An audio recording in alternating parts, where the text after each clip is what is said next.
all in on this. I know everyone's got March Madness on their mind, but I'm watching the college hockey playoffs. The Frozen Four is set. So if you're all interested, it's on ESPN too. Did they sign a contract to actually do that on ESPN now? The Frozen Four, or has it always been on ESPN? It's been on ESPN for a while. It has been on And, ESPN. Okay, because I yeah, know. and I mean that's how they've kept their hockey talent alive Mhm. because they have, obviously they're getting hockey back now, but I was they gonna say they signed that big contract to get more hockey on ESPN, which is good. And Sonny, how you doing, man? I'm doing well. I mean, I know my bracket's been busted like most people, but I do have Baylor winning the championship, so hopefully I can pull it out and give me some prize money. So I'm rooting for the Bears. That's great. I know we're getting closer. It's springtime. It was beautiful today. I went golfing. oh Um, nice. Took one of my shots, completely hit it over the green, almost hit the guys on the next tee box. So that was pretty interesting today. Whenever you have a blind shot, there's just no way that you can yell for because you can't see if you're gonna hit someone. And the course that I have across from my school is so hilly that I'm like, you know what? I'm sorry, man, but there's nothing I can do in that situation. All right, so getting to now news around the league. We have way more news from previous episode because of a lot of free agency, but so far some big things that happened was the Dolphins traded their number 3 pick for the number 12 pick of 2021, 2021 third round pick and first round picks in 2022 and 2023 from the 49ers. So I'm pretty interested to see what the 49ers are going to get. My guess is a quarterback if they try to get that high. And then the Eagles traded their number 6 pick and 156 pick for the Dolphins 12th and the 123rd and then a 2022 first rounder in return.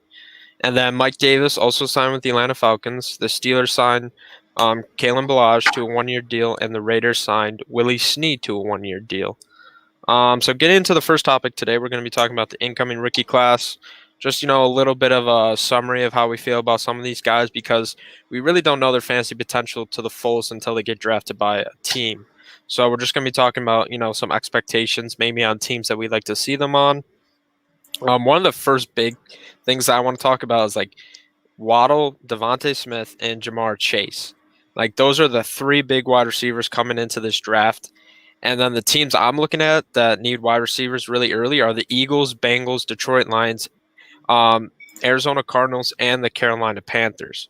So, I mean, those teams are probably going to be looking at these 3 big wide receivers. We're going to start off with Sonny first. Why don't you tell me a little bit of, your beliefs on where these guys should go and maybe where they'll get a high fantasy potential?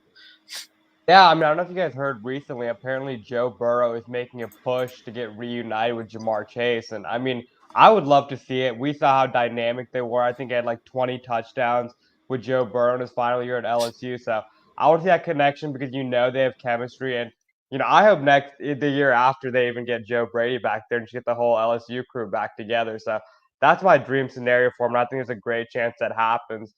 And then, I mean, as for the Dolphins, I mean, I know they moved up to 6, and I anticipate them landing one of Jamar Chase or Kyle Pitts, whoever falls.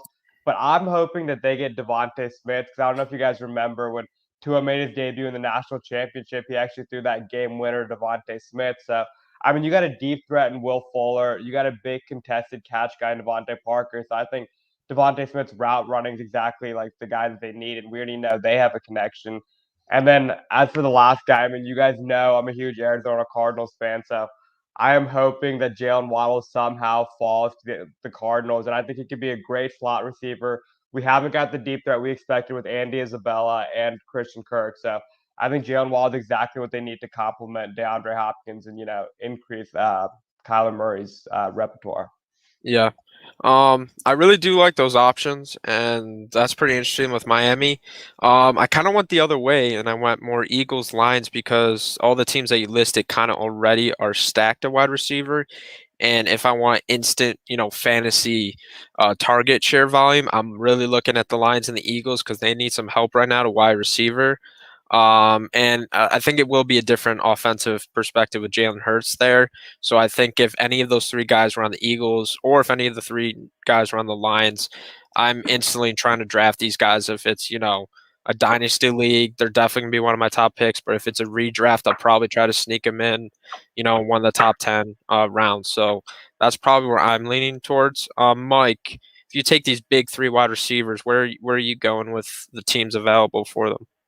Well, not the Panthers, because they've got the two guys that Sonny and I each have fantasy football crushes on.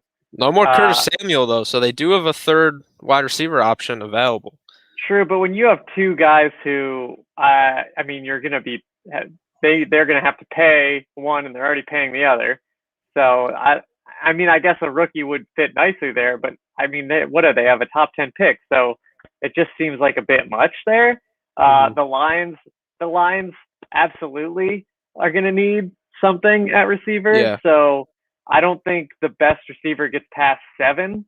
I know what you were talking about, Joe Burrow wanting Jamar Chase, and yeah, probably good to keep him happy. But man, do they need that Penny Sewell guy to protect Joe Burrow like so badly. And if they take Jamar Chase, man, every other team after 5 is going to be trying to trade with the Dolphins again to get that 6th spot to draft him. So, after that, I don't know. You probably don't see a lot of those other teams. So, I mean, after maybe the Eagles, but after the Bengals, if they take Chase, and then the Lions, it might be a while.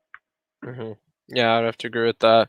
So now that we talked about the big 3, there are some other wide receivers, Bateman, I believe Amari Rodgers as well.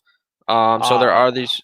Elijah Moore was a big one. I mean, he rose up in my rankings a lot. I mean, he had an amazing pro day, and he looks like an amazing slot receiver. So I could even see Arizona taking a chance on him, or the Green Bay Packers. I could see him sneaking into the end of the first round. So, if you're starting a dynasty league and you want to get some guy maybe in the 3rd or 4th round, not so much, high value, but you think he actually can make it through onto your team, what kind of wide receivers are you looking at besides those guys? I mean, if you guys have, research like later into the draft, some other wide receivers, Mike, do you have any on your list? Well, what I will say is you mentioned Bateman from Minnesota, and he sat out last year. And the year before, he had Tyler Johnson, who the Buccaneers drafted as 6th-round pick. Everyone thinks he's I guess not everyone, but he's absolutely a steal there, and he's going to be a great player. And he leads he's the Gophers' all-time leader in receiving statistic here. And so when you have that guy on the other side, maybe Bateman's being a little overhyped. And I don't know. Seems like a good Eagles draft pick if that's the case. All right, so a little overvalue there. I like that. Yeah, maybe he does go a little bit too high for what you're getting from him. I mean, when we look at the tight end position, it's pretty much Pitt. I mean, he's going to be the top guy, and once you get from there, there's not really many other tight ends. But if there was a team that really needs this guy, because he's going to be a really good draft prospect, we'll start with Sonny first. What team do you think he will have the highest fantasy potential on? Literally any team out there. I mean, he would have value on any team. But no, I mean, I can't see. I would personally take him as my number 1 pass catcher in the draft, and especially for fantasy. Due to the position, it's hard to find an elite tight end. But I mean, if I'm the Falcons, I assumed they would trade down, probably with the Carolina Panthers right now, if I had to guess. But he would fit in amazingly well in that system with Julio Jones, Calvin Ridley, and you throw in another pass catcher, just make that offense even stronger. If you can't stop with anyone, might as well compete in shootouts. So, I mean, I think that would be a great fit for Matt Ryan. Just milk everything you got of him, because again, it's gonna be tough to move on from him. So might as well give him a great supporting cast. So, I think that offense could get even deadlier. And we clearly realize what the Atlanta Falcons can get if they traded down. Just from that Miami Dolphins and 49ers trade. So hopefully they do go that route, because I think that's a smart route if they want the most out of the draft, especially with their cap space. But Mike, Pitt, I mean, where do you think he's going to go? I mean, this guy's amazing. Yeah, it depends on all the crazy quarterback stuff that's going to go on, but I know he's not going past 13, where the Chargers are sitting. And if they don't have to move and the Chargers can, he's not falling past the Chargers, because they lost Hunter Henry, right? I mean, if he's not top 10, I mean, I don't know what these teams are looking at, honestly.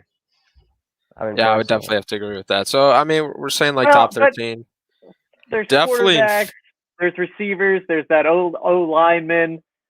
You have to admit, like, defensive players are going to go, and these are all guys that are top 10. So I could see him falling to 13. I mean, in today's NFL, I would be hard pressed to take any defender over Kyle Pitts. Because again, I mean, you see the George Kittles, the Travis Kelce, the Darren Waller. I mean, we have never seen a guy this certain. I mean, if Kyle Pitts busts, this might be one of the biggest busts we've ever seen. So I really think teams will be pushing, and maybe who knows, maybe they'll be trading up for a guy like this. Because when do you see a tight end of this talent ever? Yeah, I'll definitely have to agree with that.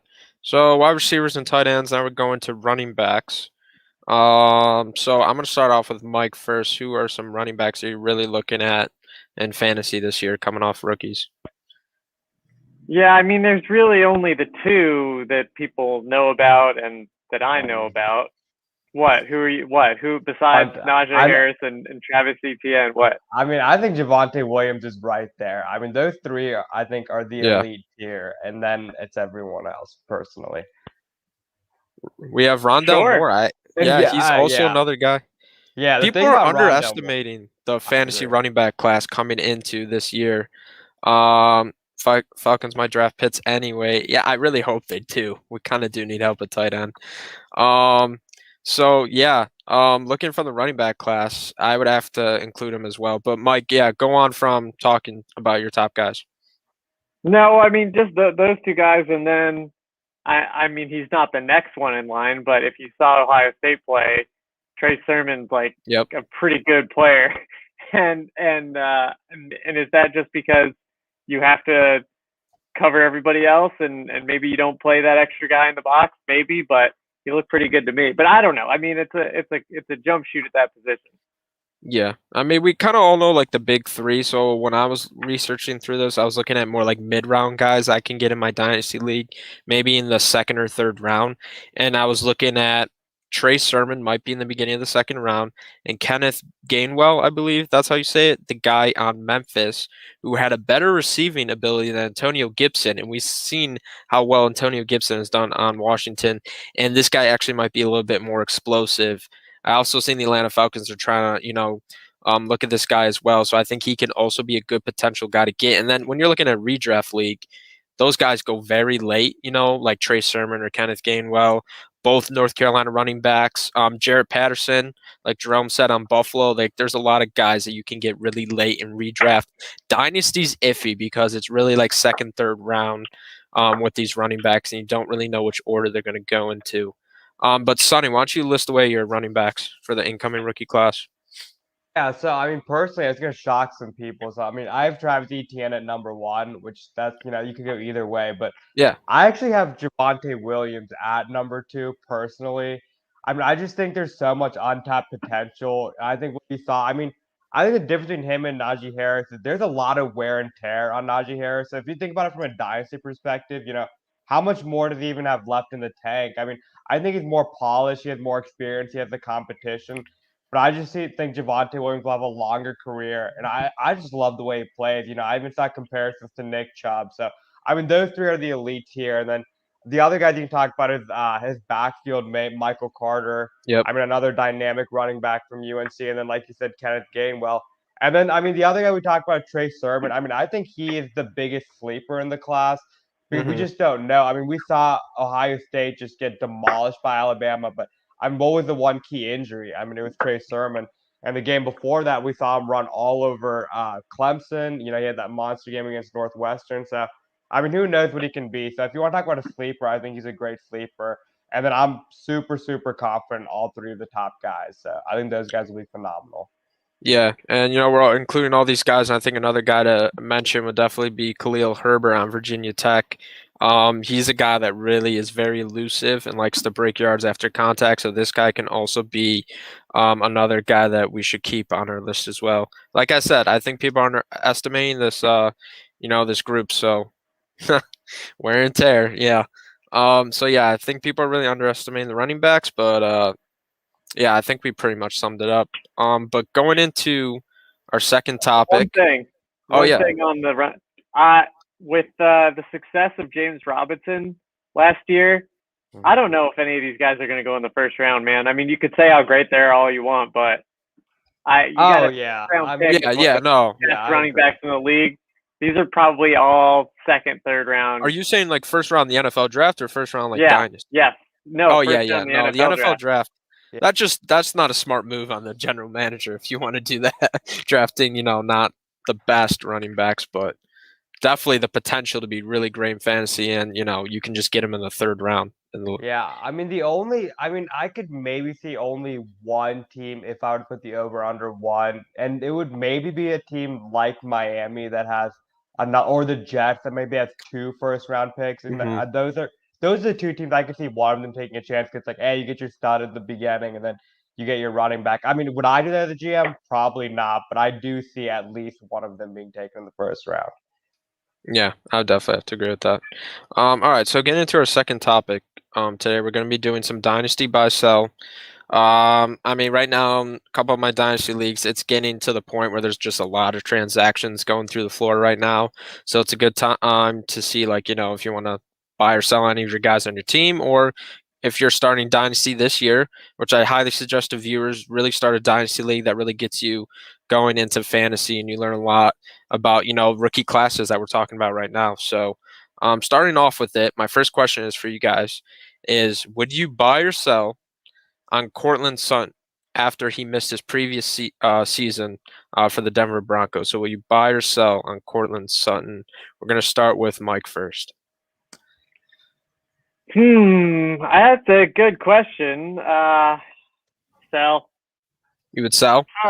Yeah, because I mean they have Jerry Jeudy there. They have an unsettled quarterback position, and if you're selling him, you're probably looking at another option that has a lot of promise. Okay. And Sutton does too, but if you're selling, it's not because it's probably because you have a wealth of other things, and yeah, I'm not getting rid of him just if I don't see anything better out there. But if there is some promise out there, I'll roll the dice on that. Now, if you're selling, you have the intentions that he probably is pretty high right now, coming off of a missed previous season. And the year before, he was actually pretty darn good on the Denver Broncos, better than Jerry Jeudy's performance. So he probably could get a lot of assets your way if you do sell Sutton. So that's not a bad option if you need more depth on your team. So I will actually have to agree with that. What are they going to stick with Locke? Yeah. I was gonna say actually I would say buy for Courtland Sutton because I'm saying this is the Courtland Sutton's floor right now. I mean he's just coming off an ACL tear, didn't have a relevant fantasy performance last year. He has Drew. I mean there's the concern about Drew Lock being a quarterback. So you think about coming off an injury, a bad quarterback, going the wrong direction. This is the lowest his value is ever gonna be. So you're buying him at his floor. I mean, you want to go at a dynasty perspective. Maybe you are a little worried about redraft. How's he going to do off the ACL? Which personally, I'm not that worried about. But maybe you'll take the L on 1 year. But from a dynasty perspective, I'm absolutely buying him because we saw the talent in his rookie year, and I do think they'll find an upgrade at quarterback. And I just think he's going to be a monster all around. So again, buy him at his floor when you can. That's true. That is a very good point. And I think he does succeed better than Jerry Jeudy right now at this current moment, even though coming off the injury we have to see, but we've seen what he did in 2019. So it's definitely, I mean, we have a user right now saying sell. So it's definitely, it goes both ways. I think this guy's very hard to make a point about because he has missed the whole season. But we have 2 sells and a buy. So going into the second one, would you buy or sell on Saquon Barkley after missing his previous season? We'll start off with Sonny. I mean, again, it's the same thing. I think Saquon Barkley is tough because I really think, it's kind of cheating, but he's definitely a hold because I don't think he's lost any of the glamour that he had going into it. I mean, if I could buy him, yes, I would buy him because again, same thing with him. I'm not worried about the ACL injury. So if you do know an owner that's worried about Saquon's ACL, give him to me all day. But I know that people are still high. He's still projected a top 5 pick, but that's exactly where he should be. So I think his value is pretty fair. And I mean, if you can get him again, you find that guy that's a little hesitant, I would buy him. Yeah, I'm actually going to agree with you on this one. I would definitely buy him. I mean, we've seen I've seen like a brighter side of the Giants this year, and then with the addition Kenny Galladay, maybe there's some more firepower, but this offensive Yeah. line can definitely get stronger. I mean, it's actually a good point. I was thinking, I mean, it kind of reminded me, we got Jason Garrett, offensive coordinator. I mean, remember back when he had DeMarco Murray and Dez Bryant, and what that whole offense was looking like. We had DeMarco Murray leading the league in rushing, so maybe Galladay opens up the field more rushing lanes for Saquon. So again, I think his value is going up too. But I would be interested because you can get a top 3 running back in the league. And I don't have full trust on Daniel Jones yet. So if Barkley comes back, he's going to be the bulk of rushing for that offense. Mike, Saquon Barkley. Yeah, it would be. You're probably not going to get in return what you spent to get Saquon Barkley, and the promise is still there. So I highly doubt anyone would sell him for pennies on the dollar or whatever his stock would be at right now, because you probably spent a lot to get him. It just wouldn't be worth it. So I doubt anyone's going to sell. Actually interesting for my dynasty team. So in the first season, people got Saquon Barkley in the first round, and I was offered a trade for Saquon Barkley, and I was offered 2 first-round picks this year for Saquon Barkley. So maybe there is, a lot of people are actually high on him this year and are maybe offering about maybe the equivalence of him. But I mean, I did get 2 first-round picks, and I could get, Najee Harris and maybe I would probably pick one of the North Carolina running backs, but I could get some good value for definitely, if I acquired him. I would take 2 first-round picks. You would take 2. I'm still holding on that trade. I just have to see, because with that league you have to fit cap space and stuff, so it's interesting. I think it also matters where your first-round pick is. I mean, again, Najee Harris could be the number 1 pick off the board. So are you in the early, picking early, or are you late, or are you mid? So I think that has to do with it too, because I mean, that could be a 1-for-1 replacement, or you could be at the end. You might not get a workhorse running back like Saquon. Mm-hmm. Yeah, and from true. The comment below, Giants, he likes the Giants offense better than the Cowboys this season. I might have to agree with you if it goes well with Daniel Jones.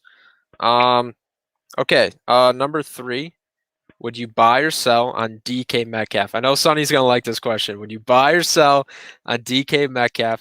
I am going all in on selling this guy. I do not trust the Seattle Seahawks offense right now. I think they're in a rut. I don't know if they're going to get out of it. And we know they're really run heavy. And I just feel like I could get a lot of value from him because he is placed really high right now, even though some people might not, look at the sluggish offense. So we're going to start off with Sonny. Buy or sell? Sell. I am selling him. I mean, we heard Pete Carroll. He said he wanted to run the ball more. And I mean, we know DK Metcalf numbers dropped off in the second half of the season when they started running the ball more. So I think, again, they're going to they re-signed Chris Carson, so they clearly do want to run the ball. And I mean, they're interested in Antonio Brown. So think if they do let Antonio Brown. I mean, you really think that they can all have relevant weeks every week in a run-heavy offense? So no, I mean, I'm personally going to sell him. And then we heard even rumors about Russell Wilson being traded. How much longer is he going to be there? So yeah, I'm full on. I'm selling DK Metcalf. Hopefully before they land another premier free agent. So I would be selling him right now if I have him. Yeah, I definitely agree with you. Mike. Oh, I want him. You want him? All right, opposite direction. Pete Carroll, if I'm a head coach, I'm definitely going out there to the media and being like, here's exactly what I'm going to do. And this is me being honest about, we're going to definitely run the ball. Now, whatever the coaches say, they're putting that thought in your mind for a reason. And maybe it's true, maybe it's not, but in terms of talent, who's got more talent than DK Metcalf at receiver? Who's got a better quarterback/talent combination? Can you think? How much longer is that going to last, though? I mean, do we know that Russell Wilson, how many years does he even have left in Seattle? I would assume that, I don't know. I don't think that you'll be able to pry him out of there. But yeah, can you? Think about it. Is there a higher talent/excellent quarterback better situation than that? I mean, I personally do think that the relationship is on thin ice. And I mean, one bad season, and maybe even, they could be last in the all we know, and that could be the breaking point, and they could get rid of Russell Wilson like that. I mean, we heard rumors that Seattle was interested in Baker Mayfield and trading Russell Wilson for Baker Mayfield. We heard the controversy here, so I mean, You we'll should. see. I mean, I agree with Chuck Thomas. I mean, on Facebook right now that Seattle really hasn't done any improvements in free agency right now. Like all the other three teams in the NFC West are getting stronger, depth wise. You know, just acquiring the guys that they have from the previous season. But we shall see. I think Mike will like this next one. Would you buy or sell on Baker Mayfield? We'll give it to Mike first. Buy or sell on Baker Mayfield? I'm buying. I'm going all in. Man, he looked dynamite towards the end of last year in the playoffs. Like it's the best I've seen him play. Like it just kept getting better and better. So I'm buying. I think he's gonna keep on that track and play really well. So if he's my fantasy starter next year, I'm happy about that. Yeah, I'm gonna be brutally honest with you here. I think I'd rather have Baker Mayfield than Lamar Jackson after this previous season when it comes to fantasy quarterback. He's the safer pick. He's definitely the safer pick because Lamar, when it comes to like 20 and over yards, when it comes to receptions, that doesn't exist because I've had him as a fantasy quarterback from the previous season. That just didn't happen. So I agree with Mike. Sonny, how do you feel about this one? Oh yeah, I mean, I'm not going to go as far as say I'd have him over Lamar Jackson, but I would be very interested in buying Baker Mayfield. I mean, he had a slow start to the season. You know, he was looking like a bust, and then he really picked up the second half. And again, we got to remember he had a new head coach, new coordinators, new everything. And now if he can carry on to a full offseason, getting better chemistry with the coaching and receivers, you know, I think he's headed up. So yeah, I would be interested in Baker Mayfield. All right, so that's all three. Yes. Is he So going that to is all we be have. better? Was he better without Odell Beckham Jr.? Did we talk about that? Is that a thing? I mean, he was. He really was. You look at his rookie season, and then you look at, I mean, as soon as he went down, can we talk about the game that he went down? Actually, he didn't have a single completion to any receiver, and after Odell Beckham tears his ACL, he scores 5 touchdowns. Just saying. I mean, I don't know what to do about that, but I mean, the evidence is there, so it's tough to say. It's hard. It's impossible to say that he's not because like evidence, but yeah. I don't know. Maybe it'll be different this year. Yeah. All right, so that's 3 yeses, and we're gonna get to our last topic, which is going to be new team, high ceiling, question mark. So, based on free agent acquisitions, are they suited for a better fantasy season on these new teams? Will Fuller is our first guy, Miami Dolphins. We're gonna start off with Mike first. Do you see a high ceiling from him on this team? Yikes. I'm not like super high on him. Like if I'm in a point in the draft where I see him and I don't like anyone else, I would be happy about getting him, but I'm not targeting him. Yeah, I'm gonna be completely honest with you. I'm pretty mediocre like on this right now. I just don't know what position to take because I trust him. I just don't trust that Tua is that special right now. So that's where it's kind of leading me off. And then Devontae Parker on the other side, it's tough for me. Yeah, no, Tua's quarterback. So exactly what I'm saying. Sonny, how do you feel about this one? Yeah, I mean, I definitely think his value took a hit going to the Dolphins because, like you said, you talked about Devontae Parker. I would personally take him over Devontae Parker, but that's more of I just don't really want either that much. But I do think Tua is a huge winner. You know, I love Will Fuller's talent. You know, I think it's surrounded with playmakers, and they're probably going to add another pass catcher, which means more mouths to feed.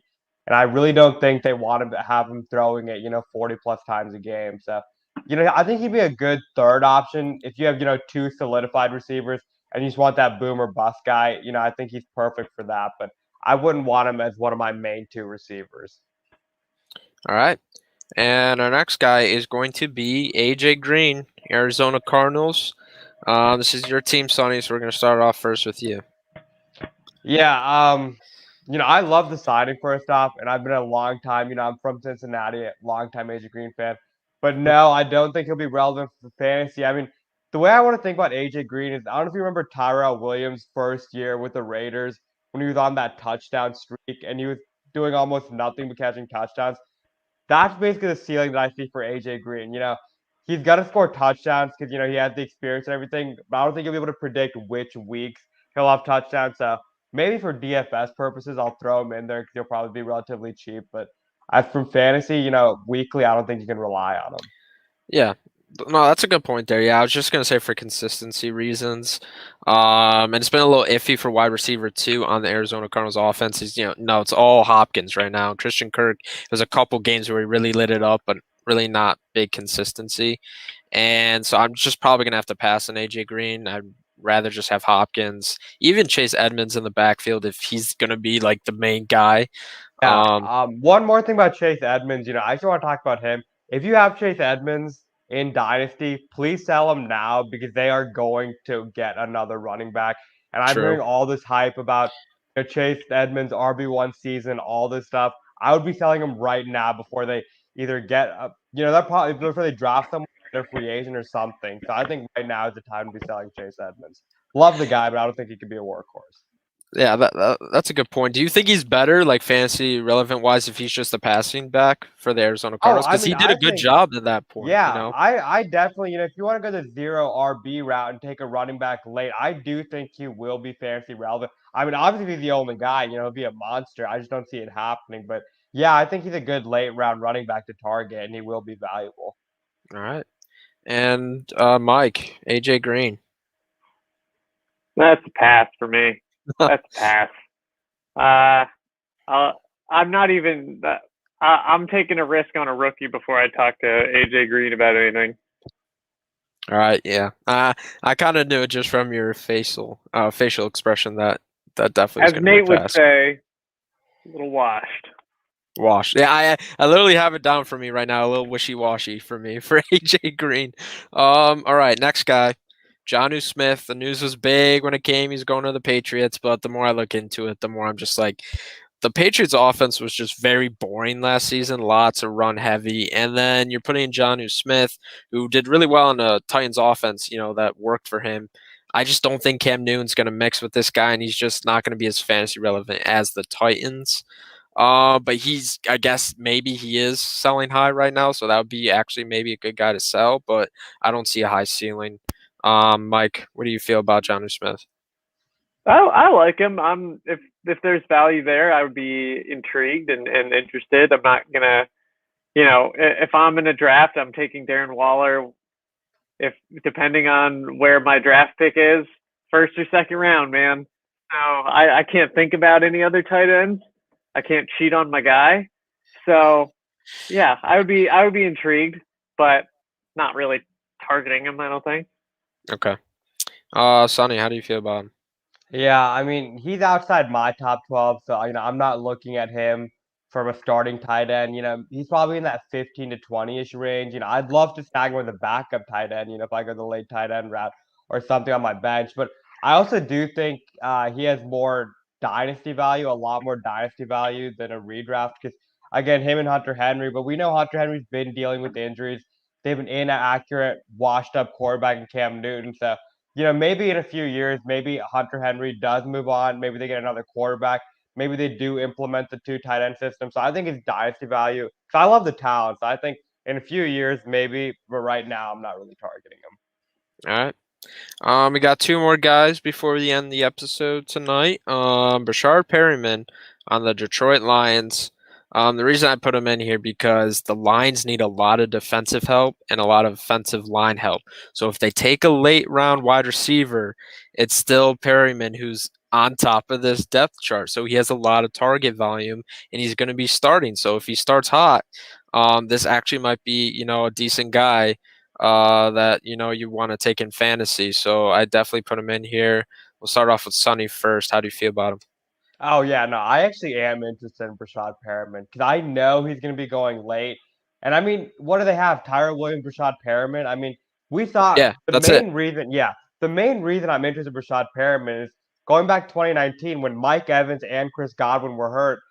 Breshad Perriman was a monster with Winston because he was the only show in town. And now you're in Detroit and you're the only guy over there. And I mean, you want to talk about Jared Goff. I mean, we saw him with deep threats like Brandon Cooks, so we know he can support a deep threat like Breshad Perriman. Yeah. And I mean, maybe they add a receiver, and if they don't, I mean, it's wheels up for Breshad Perriman. So I think he's a great guy to take a shot on at the end of drafts. I mean, Yeah, I mean, you no, gotta I look at am his counting on him. I'm counting on him because he's going to get the target volume. I'm definitely counting on this dude. And like you said, even if they draft a rookie wide receiver, that might take the pressure off him on the other side because he'll be maybe on the cornerback too because they're going to put the cornerback one on the more, younger, talented, explosive guys. So I definitely see some potential. Mike, how do you feel about him? Yeah, I think it's a fun name to get after you've got all your starters and backups and you're looking for value in the last couple rounds of the draft or the round before you take a kicker or something. If he's still there, I'm not putting many assets into it, Yeah. but Yeah. if he's there, I don't mind him sitting on the bench.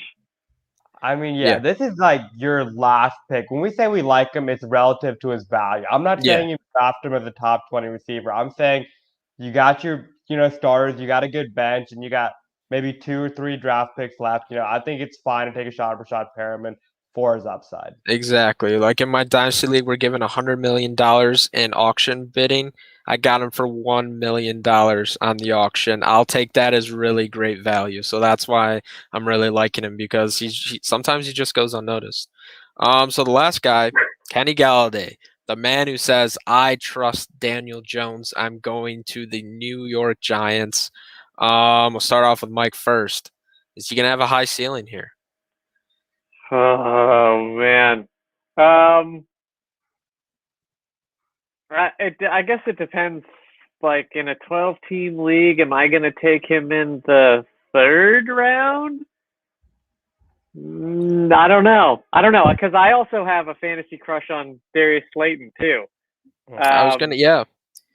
So, and then Saquon there, like maybe everybody helps everybody out, get targets, and open that offense up. I don't know, man. That one's a tough one. That one's a tough one for me. It's if the value's there, then yeah, I'm in.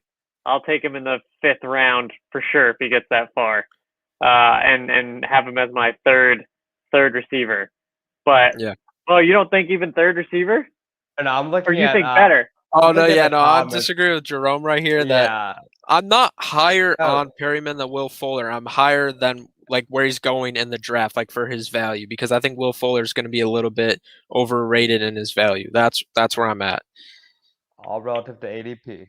Let's Yeah, remember that. ADP. But yeah, Mike, it's iffy for me as well. And you're right. If it's a 5th round, yeah. 3rd round, but he was going in the 2nd round last year, so that's also going to still be a drop, even if he's in the 3rd round. I think I will take him in the 3rd round. This guy's really good when it comes to 50-50 balls, and maybe Daniel Jones will be better having another explosive wide receiver, but he's already given Sterling Shepard and Darius Slayton, and I haven't seen much. So, Sonny, how do you feel about Kenny Galladay? Yeah, I mean, I feel like the overall, fans community has been down on Kenny Galladay after signing. I personally, I think I am going to be a lot higher than most people because I've been hearing talks of him going in the 5th round. I mean, if he's available in the 4th and maybe late and 3rd, I have to look at my rankings, but I would be very interested in Kenny Galladay. He has, elite side. We saw Josh Allen, 3rd-year quarterback, get a new receiver in Stephon Diggs, and, finishes the overall number one in yards and receptions. But maybe Galladay has that in his ceiling. And I mean, Daniel Jones, we haven't seen, with a full cast of weapons like this. So I do think that Kenny Galladay can be an elite option, and I'd be glad to take him in the 4th round. All right. Like sticking in the NFC East, would you guys rather have Kenny Galladay or CeeDee Lamb next season? I will take Kenny Galladay. Mike? That is a great question because, man, I want CeeDee Lamb. I want him. All right. So we got it split. I don't know. I think I'm gonna agree with Sonny. I think I'll actually take Galladay. I love Dak Prescott. I think wow. I love Dak Prescott. So way more than I like Daniel Jones. And Amari Cooper's trash. So. Oh, I'm all aboard Amari Cooper. I've been taking Yeah. Amari Cooper over Galladay, but I mean, we got a little hot take. A hot take in the chat room right there saying top 5 wide receiver for Kenny Galladay. I don't know about that. I could list maybe another 5 wide receivers I'd place over Galladay. But top 5, oof, All right, maybe some people are high, some people are low, but that is all we have for you guys today. Listen to us on Facebook and YouTube Live. Also follow us on Inside the Hashes. Check out our Insta and Twitter accounts at Inside Hashes. Also check out our website where you'll see other podcasts aired out in RPO. We'll see you guys next Tuesday at 7 p.m. Another week closer to the NFL draft. And stay safe out there. See you. Bye.